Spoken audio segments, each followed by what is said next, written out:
Hello વિદ્યાર્થી મિત્રો, આપ સૌનું આપણી આ યુટ્યુબ ચેનલ પર હાર્દિક સ્વાગત છે. આજે હું લઈને આવી છું ધોરણ 8 વિષય સમાજમાં પાઠ 9 સંસાધનમાં સંપૂર્ણ સોલ્યુશન.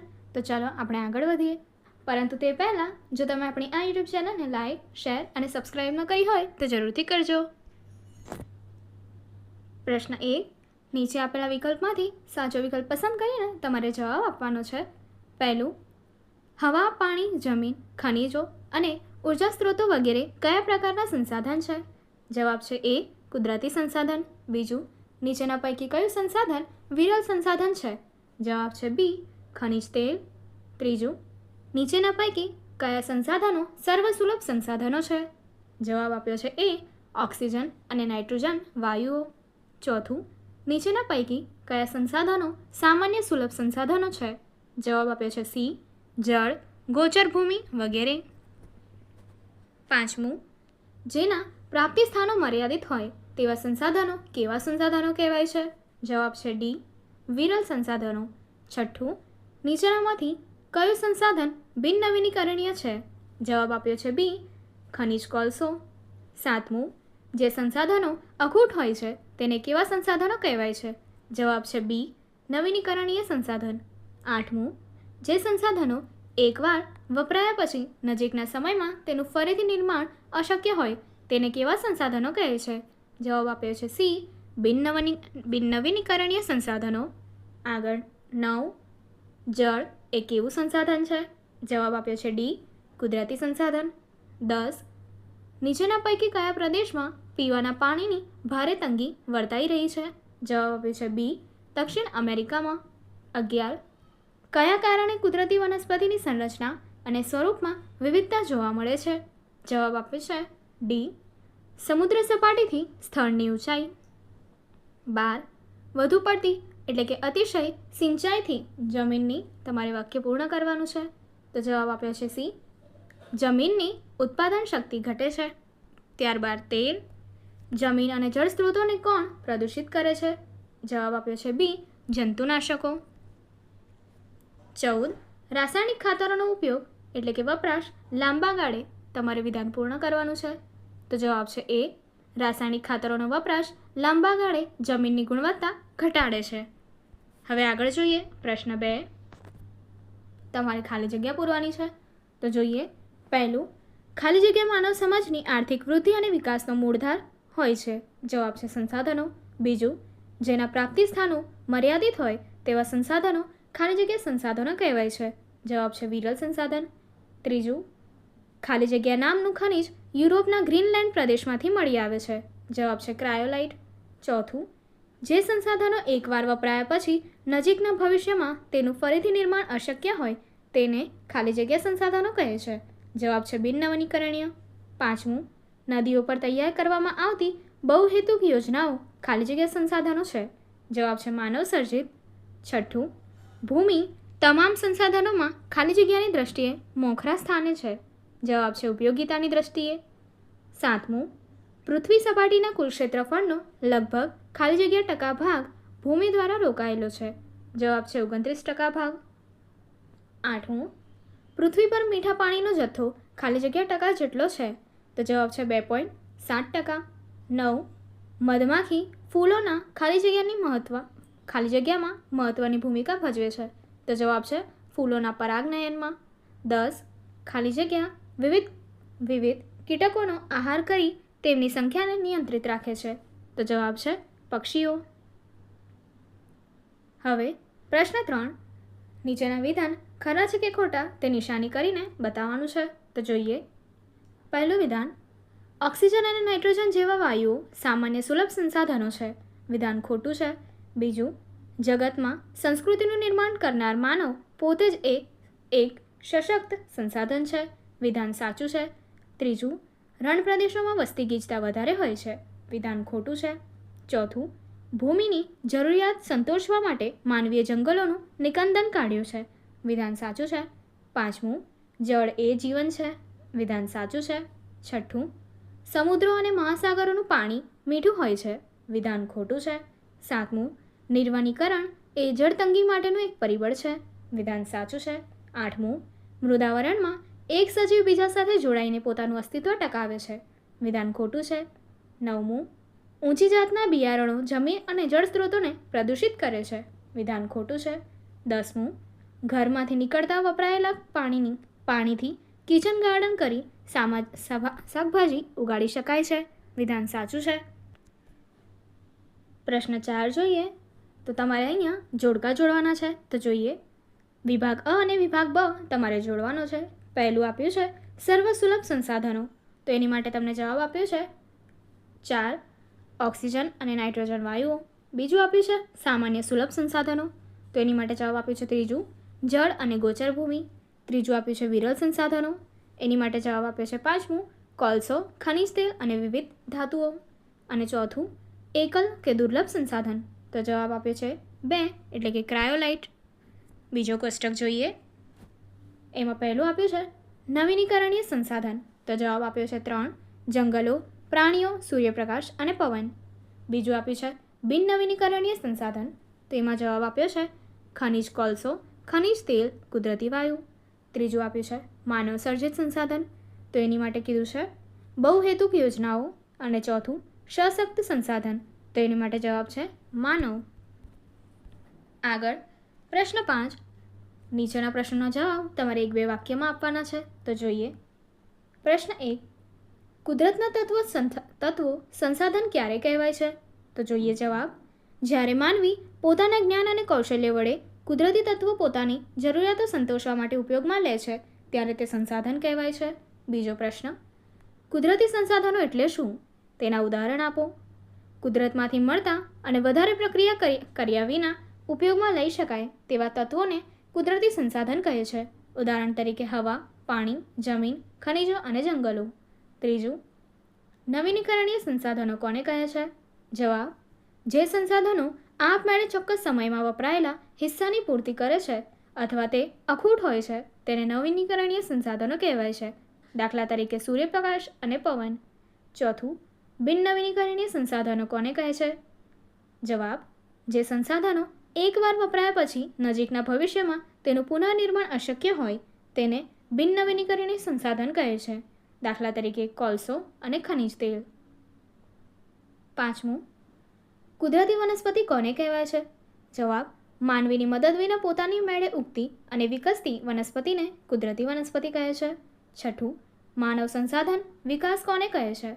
જવાબ, માનવીની ક્ષમતાઓ, શિક્ષણ અને આરોગ્યમાં સુધારો કરી તેને વધુ મૂલ્યવાન સંસાધન બનાવવાની પ્રક્રિયાને માનવ સંસાધન કહે છે. 7મું, જંગલનો સામાન્ય અર્થ શું થાય છે? જવાબ, જંગલનો સામાન્ય અર્થ વૃક્ષો, ઝાડીઓ અને ઘાસનો સમુચ્ચય એવો થાય છે. 8, વનસ્પતિનું વર્ગીકરણ કોના આધારે થાય છે? જવાબ, વનસ્પતિનું વર્ગીકરણ મુખ્યત્વે આબોહવા અને વરસાદના આધારે થાય છે. 9, જંગલો નષ્ટ થવાથી મુખ્ય શું પરિણામ આવ્યું છે? જવાબ, જંગલો નષ્ટ થવાથી પર્યાવરણનું સંતુલન ખોરવાયું છે, પ્રદૂષણ વધ્યું છે અને વન્યજીવો નિરાશ્રિત થયા છે. 10, સંસાધનોનો વપરાશ દિન પ્રતિદિન શાથી વધી રહ્યો છે?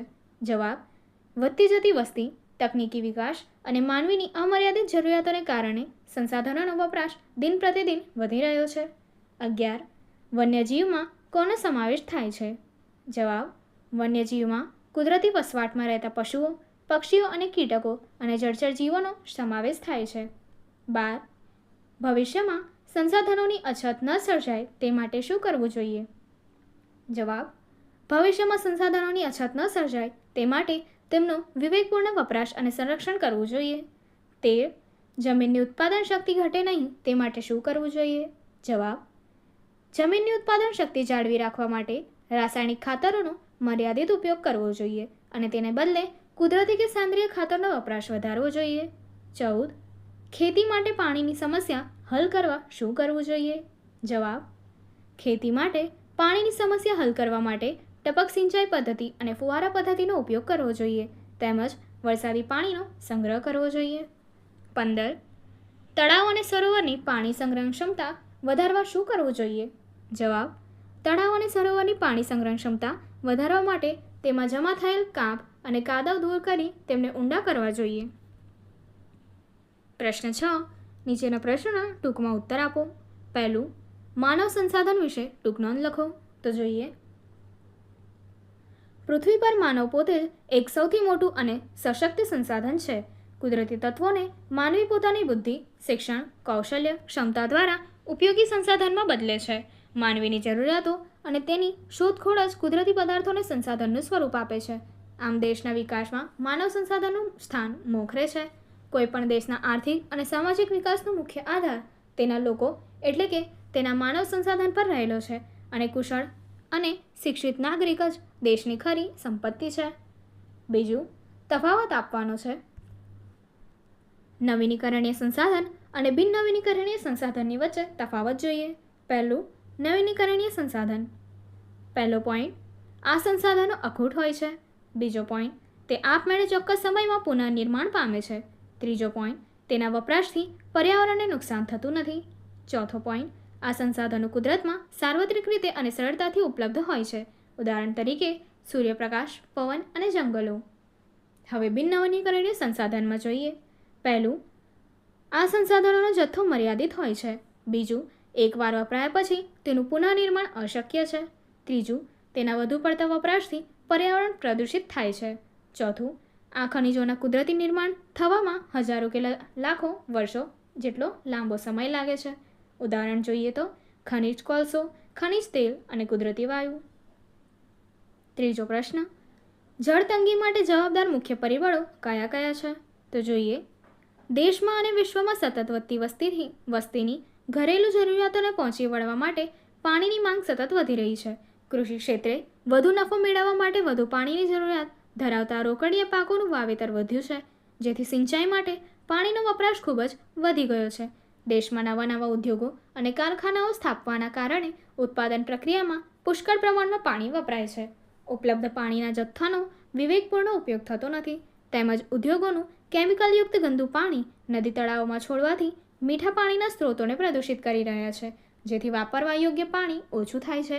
આબોહવા પરિવર્તનના કારણે ઘણા વિસ્તારોમાં વરસાદ ખૂબ જ ઓછો પડે છે અથવા અનાવૃષ્ટિની સ્થિતિ સર્જાય છે, જે જળતંગીનું કુદરતી કારણ છે.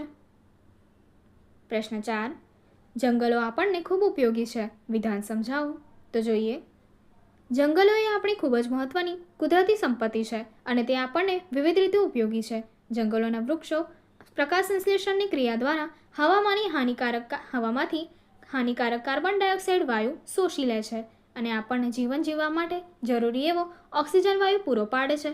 જંગલોમાંથી આપણને સાગ, સાલ અને સીસમ જેવું મજબૂત ઇમારતી લાકડું મળે છે, જે ઘરના ફર્નિચર અને મકાનના બાંધકામમાં વપરાય છે. આ ઉપરાંત ગ્રામ્ય વિસ્તારોમાં બળતણ માટે લાકડા મળે છે. જંગલોમાંથી અનેક પ્રકારની કિંમતી જડીબુટ્ટીઓ અને ઔષધિઓ મળે છે, જે દવાઓ બનાવવામાં ઉપયોગી છે.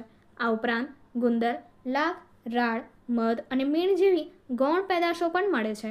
વૃક્ષો હવામાં ભેજ છોડે છે, જેનાથી વાદળો બંધાય છે અને વરસાદ લાવવામાં મદદ કરે છે. વળી જંગલો સ્થાનિક આબોહવાને ઠંડી રાખે છે. વૃક્ષોના મૂળ જમીનના કણોને જકડી રાખે છે, જેથી વહેતા પાણી કે તીવ્ર પવનના કારણે થતું જમીનનું ધોવાણ અટકે છે અને જમીનની ફળદ્રુપતા જળવાઈ રહે છે. જંગલો વિવિધ પશુ પક્ષીઓ, કીટકો અને વન્યજીવોને કુદરતી રહેઠાણ અને ખોરાક પૂરો પાડે છે, જેથી કુદરતનું પર્યાવરણીય સંતુલન જળવાઈ રહે છે. પ્રશ્ન 7, નીચેના પ્રશ્નોના માંગ્યા મુજબ તમારે જવાબ આપવાના છે. તો જોઈએ. પહેલું, પરિસર તંત્ર કોને કહેવાય છે? સવિસ્તાર સમજાવવાનું છે. જીવાવરણમાં રહેતા તમામ સજીવો, માનવી, વનસ્પતિ, પ્રાણીઓ અને કીટકો એકબીજા સાથે અને પોતાની આસપાસના અજૈવિક પર્યાવરણ, હવા, પાણી, જમીન અને સૂર્યપ્રકાશ સાથે પરસ્પર જોડાયેલા છે. આ આંતરક્રિયાથી બનતા તંત્રને પરિસર તંત્ર કહેવામાં આવે છે. ઘટકો. પરિસર તંત્ર મુખ્યત્વે 2 ઘટકોનું બનેલું છે. પહેલું, જૈવિક ઘટકો, જેમ કે ઉત્પાદકો તરીકે વનસ્પતિ, ઉપભોક્તા તરીકે પ્રાણીઓ અને વિઘટકો. અને બીજું, અજૈવિક ઘટકો, જેમ કે સૂર્યપ્રકાશ, તાપમાન, ભેજ, માટી અને પાણી. આંતરઅવલંબન. આ તંત્રમાં દરેક સજીવ પોતાના અસ્તિત્વ, ખોરાક અને રહેઠાણ માટે બીજા સજીવ કે અજૈવિક પરિબળો પર આધાર રાખે છે. વનસ્પતિ સૂર્યપ્રકાશની મદદથી ખોરાક બનાવે છે. શાકાહારી પ્રાણીઓ વનસ્પતિ ખાય છે અને માંસાહારી પ્રાણીઓ શાકાહારી પ્રાણીઓનો શિકાર કરે છે. ઉર્જાનું વહન. પરિસર તંત્રમાં સૂર્ય ઉર્જાનો મુખ્ય સ્ત્રોત છે. તેના દ્વારા આહાર શૃંખલા ફૂડ ચેઇન બને છે, જેનાથી એક સજીવમાંથી બીજા સજીવમાં ઉર્જાનું વહન થાય છે. સંતુલનનું મહત્વ. જો આ તંત્રના કોઈ પણ એક ઘટક એટલે કે જેમ કે જંગલો કે કોઈ પ્રાણીની પ્રજાતિને નુકસાન થાય તો આખા પરિસર તંત્રનું સંતુલન ખોરવાઈ જાય છે. માનવીની એટલે કે માનવીય પ્રવૃત્તિઓ જેવી કે પ્રદૂષણ અને જંગલનો વિનાશ આ તંત્રને નુકસાન પહોંચાડે છે. બીજો પ્રશ્ન, સંસાધનોના સંરક્ષણના ઉપાયો જણાવો. તો જોઈએ, વિવેકપૂર્ણ ઉપયોગ. મર્યાદિત જથ્થો ધરાવતા બિનનવીનીકરણીય સંસાધનો જેમ કે ખનિજ કોલસો, ખનિજ તેલનો ખૂબ જ કરકસરપૂર્વક ઉપયોગ કરવો જોઈએ. બીજું, વૈકલ્પિક સ્ત્રોતોનો વપરાશ.